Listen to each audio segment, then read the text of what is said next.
बिस्मिल्लाहिर्रहमानिर्रहीम। अस्सलाम वालेकुम दोस्तों, आपको पता है कि माह रमज़ान का मुक़द्दस महीना जो है वो चल रहा है। तो इसमें मैं कुछ चीज़ें आपको बताना चाहता हूँ जिनका ख़्याल जो है वो आपने अफ्तारी में और सहरी में ज़रूर करना है, ताकि आपका ये महीना बख़ैरियत गुज़रे और आपको कोई मसला ना हो, मैदे को कोई प्रॉब्लम ना हो, गैस का कोई मसला ना हो, जलन ना हो। तो उसके लिए आपने ये 3 बातों पर ज़रूर अमल करना है। सहरी में आपने एक तो दही या लस्सी का इस्तेमाल जो है वो ज़रूर करना है, ठीक है। और दूसरा, कोशिश करें कि रोटी और खाने की बजाय आप जो है वो पानी और शरबत या लस्सी जो है वो ज़्यादा इस्तेमाल करें, ताकि जो है वो सारा दिन जो आपके गुर्दे हैं वो सही तरीके से वर्क करते रहें और आपको प्यास भी कम लगेगी।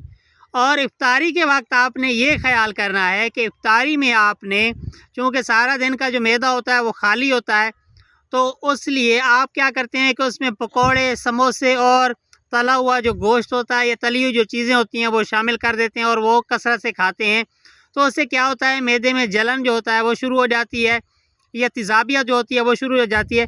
यानी दूसरे दिन जब हम रोज़ा रखते हैं तो वो जो चीज़ें हैं वो उबार के ज़रिए बार बार हमारे गले तक आती रहती हैं। तो उसकी सिर्फ एक वजह है कि हम जो तली हुई चीज़ें इस्तेमाल करते हैं और इफ्तारी के वक्त बहुत ज़्यादा कसरत से जो खुराक इस्तेमाल करते हैं। खुराक ज़रूर इस्तेमाल करें, लेकिन थोड़ी थोड़ी करके इस्तेमाल करें। यानी थोड़ी आपने इफ्तारी के टाइम इस्तेमाल कर ली, जैसे खजूर या नमक के साथ रोज़ा इफ्तार करने के बाद आप पानी इस्तेमाल कर लें, फिर उसके साथ हल्का फुल्का कोई जूस वगैरह वो ले लें। थोड़ी देर बाद जैसे आपका जो पेट है वो उसको हज़म करना शुरू कर दे, मैदा हज़म करना शुरू कर दे, तो आप उसके साथ जो है वो मज़ीद कुछ चीज़ें खाना शुरू कर दें। इसी तरह तरतीब के साथ जो है वो आप चीज़ें खाते रहें। ये नहीं है कि आप एक बार दस्तरखान पर बैठें और जो कुछ दस्तरखान पर पड़ा है वो सारा का सारा एक साथ खा लें और फिर उसके बाद जो है वो पेट आपका फूल जाए और बदहज़मी और खट्टी डिकारें और इस किस्म का मसला जो है गैस का आपको शुरू हो जाए और सीने की जलन शुरू हो जाए।